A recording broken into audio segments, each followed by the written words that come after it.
Assalamualaikum warahmatullahi wabarakatuh. Perkenalkan, nama saya Zahra Hairunisa dengan NIM 3333210040 dari kelas B jurusan Teknik Industri. Pada kesempatan kali ini, saya akan membahas dan menjelaskan materi tentang kesetimbangan kimia. Baik, yang pertama kita akan membahas pengertian reaksi kesetimbangan. Reaksi kesetimbangan adalah suatu keadaan reaksi bolak-balik yang kecepatan reaksi pembentukan produknya sama dengan kecepatan penguraian produk menjadi reaktan kembali. Jadi di sini maksudnya laju reaksi ke kanan akan sama dengan laju reaksi ke kiri. Lalu reaksi kesetimbangan ini juga disebut reaksi reversibel atau reaksi bolak-balik. Reaksi reversibel dapat diwakili secara umum sebagai berikut. Jadi huruf kecil di sini ya, A, B, C, D kecil ini adalah koefisien stoikiometri dalam persamaan reaksi setimbang. Jadi reaksi reversibel ini akan bermaksud reaksi A plus B ke C plus D akan sama dengan reaksi C plus D ke A plus B sehingga didapatkan reaksi reversibel A plus B ke C plus D. Reaksi reversibel ini ditandai dengan ini, tanda panah bolak-balik. Lalu reaksi reversibel ini dipengaruhi oleh konsentrasi zat dan waktu, sehingga reaksi reversibel A plus B ke C plus D dapat dibuat grafik sebagai berikut. Dengan keterangan, grafik ini terjadi ketika diawali dengan reaktan berupa A plus B yang memiliki konsentrasi sama bereaksi, dan konsentrasi zatnya berupa molar atau mol per L. Bisa dilihat ya pada grafik ini dipengaruhi oleh konsentrasi zat berupa molar dan waktu. Jadi di sini di saat A plus B yang mana berperan sebagai reaktan, di sini misal mula-mula 4 molar. Di sini C plus D yang berperan sebagai produk mula-mula 0 molar. Jadi di sini A plus B seiring berjalannya waktu mencapai kesetimbangan, dia akan menurun konsentrasi zatnya. Sedangkan produknya di sini C dan D ini mula-mula 0, saat mencapai kesetimbangan dia akan meningkat konsentrasi zatnya. Jadi di sini didapatkan garis putus-putus ini maksudnya keadaan setimbang. Bagaimana kita mengetahui ini keadaan setimbang? Karena di sini A dan B ini mulai dari sini dia akan konstan konsentrasi zatnya nilainya. Jadi misal di sini 2 molar. Jadi di sini akan 2 molar terus. Dan di sini C dan D misal di sini 3 molar. Jadi konsentrasi zatnya akan konstan terus 3 molar seperti itu.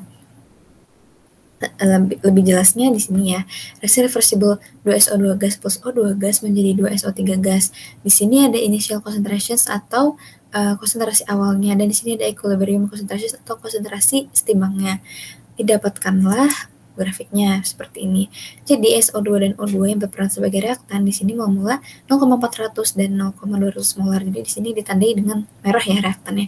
Dan SO3 yang mana berperan sebagai produk mula 0 molar di sini. Produknya ditandai dengan warna biru ini. Jadi saat mencapai ini konsentrasi setimbangnya SO2 dan O2 yang mana ini reaktan, dia akan menurun konsentrasi zatnya. Jadi SO2 ini dari 0,400 molar kan turun ya, jadi 0,344 molar, dan O2 ini juga dari 0,200 molar turun menjadi 0,172 molar. Sedangkan produknya di sini mula-mula 0 molar seperti pada grafik di slide sebelumnya, dia akan meningkat SO3-nya. Jadi dari 0 molar menjadi 0,056 molar. Dan di sini juga ada garis putus-putus ya TC, ya, mana bermaksud keadaan setimbang karena mulai dari titik sini ya, dia akan konstan, dia juga akan konstan seperti itu. Selanjutnya ada syarat-syarat terjadinya kesetimbangan. Pertama, reaksinya reversibel atau bolak-balik. Kedua, laju reaksi ke kanan sama dengan laju reaksi ke kiri. Ketiga, terjadi di ruangan tertutup. Dan keempat, reaksinya bersifat dinamis. Maksudnya, reaksinya berlangsung terus-menerus dalam dua arah yang berlawanan. Lalu ketiga, kita akan membahas tentang menentukan tetapan kesetimbangan atau KC. Pertama-tama, kita perlu mengetahui apa itu KC. Jadi, KC atau tetapan kesetimbangan adalah perbandingan dari perkalian konsentrasi zat-zat hasil reaksi atau produk dengan zat-zat reaksi atau reaktan, di mana tiap konsentrasi dipangkatkan koefisien reaksinya. Jadi, rumus KC didapatkan seperti ini.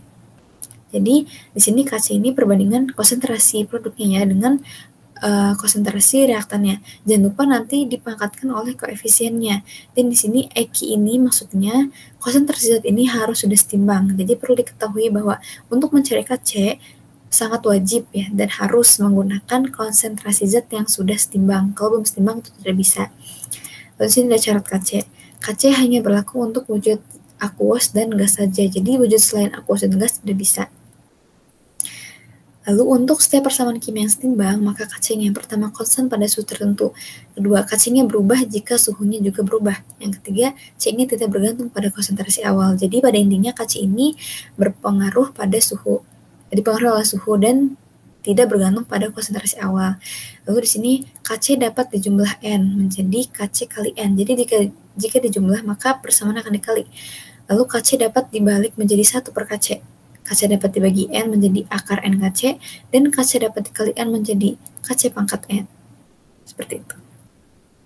Lalu perlu diingat bahwa kesetimbangan ini ada macam-macamnya, itu berdasarkan fase zat atau wujud zatnya.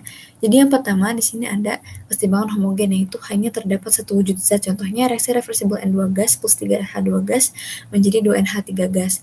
Jadi di sini bisa kita lihat hanya terdapat satu wujud zat saja ya, yaitu gas. Jadi bisa dikategorikan sebagai kesetimbangan homogen.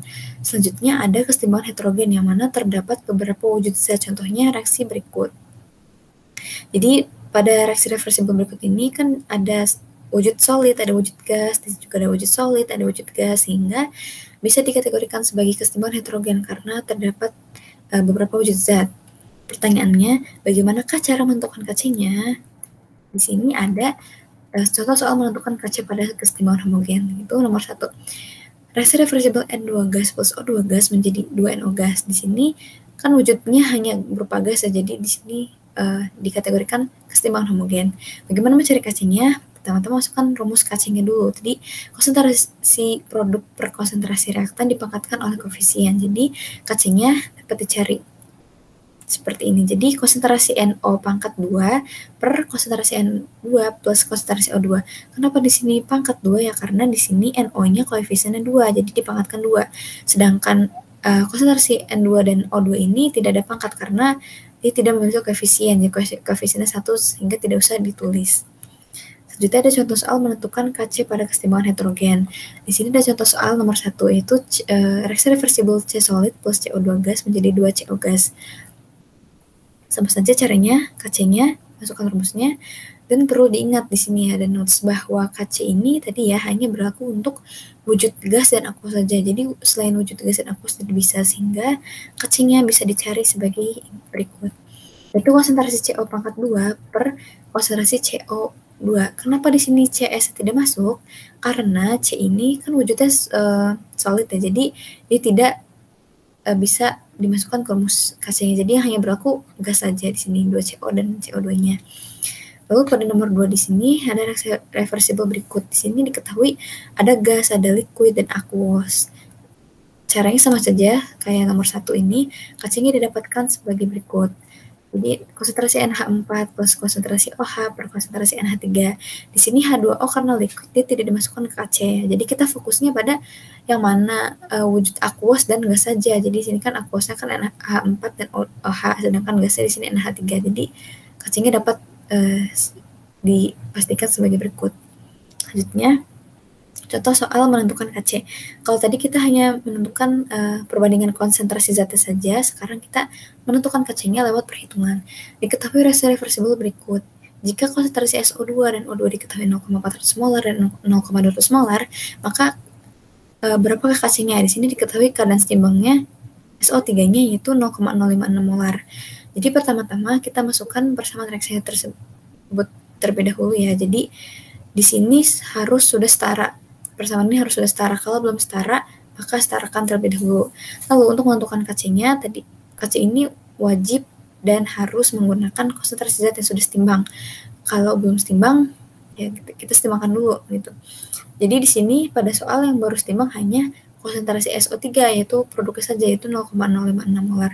Bagaimana mencari konsentrasi SO2 dan O2 yang setimbang? Jadi kita bisa menggunakan tabel MRS, masukkan konsentrasi mula-mulanya, yaitu SO2-nya 0,400, 0,200 untuk O2-nya, dan 2SO3-nya 0. Nah, di sini pada keadaan setimbang diketahui konsentrasi SO3 0,056 molar, sehingga masukkan saja di sini. Kenapa di sini? Karena di sini menyatakan bahwa konsentrasi zatnya sudah setimbang, sisa ini sudah setimbang. Nah, bagaimana menentukan konsentrasi zat saat bereaksi? Nah, di sini kan untuk produk kan nanti ditambah ya, di sini ditambah. Jadi kita gunakan logika 0 ditambah berapakah yang hasilnya ini 0,056 molar. Jadi Masukkan saja seperti ini. Nah, bagaimana mencari konsentrasi zat bereaksinya di reaktan ini? Kita gunakan perbandingan koefisien. Jadi di sini 2SO2 kan koefisiennya 2 dan 2SO3 ini koefisiennya 2. Jadi sama saja ya nilai konsentrasinya. Dan O2 di sini nilai konsentrasinya 0,028 molar karena di sini koefisiennya 2, di sini koefisiennya 1. Jadi 0,56 ini dibagi 2. Nah, seperti yang telah kita pelajari di materi sebelumnya, untuk reaktan ini nanti akan dikurang sehingga 2SO2 dan O2 ini negatif ya depannya. Sedangkan produk nanti akan ditambah sehingga di sini plus. Sehingga bisa kita dapatkan konsentrasi zat setimbangnya seperti ini. Baru kita bisa menentukan Kc-nya jika sudah mengetahui konsentrasi zat setimbangnya. Masukkan Kc-nya, rumusnya sama. Masukkan angka-angkanya dan diperoleh Kc-nya yaitu 0,01. Jadi angka-angka di sini ini berasal dari sini ya, yang sudah setimbang. Itu. Selanjutnya, kita akan bahas hasil bagi reaksi atau Q dan hubungannya dengan Kc. Apa itu reaction quotient atau Q? Reaction quotient atau Q yang disebut juga hasil bagi reaksi adalah rasio antara konsentrasi produk dan konsentrasi reaktan yang dipangkatkan dengan koefisien reaksinya.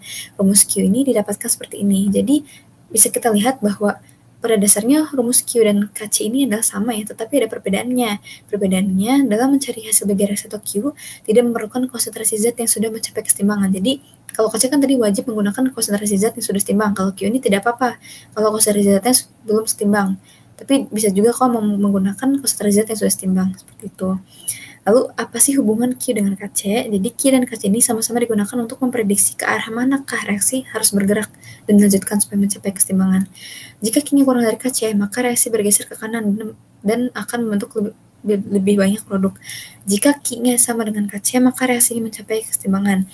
Jika Q-nya lebih dari Kc, maka reaksi akan bergeser ke kiri sampai mencapai kesetimbangan dan membentuk lebih banyak reaktan.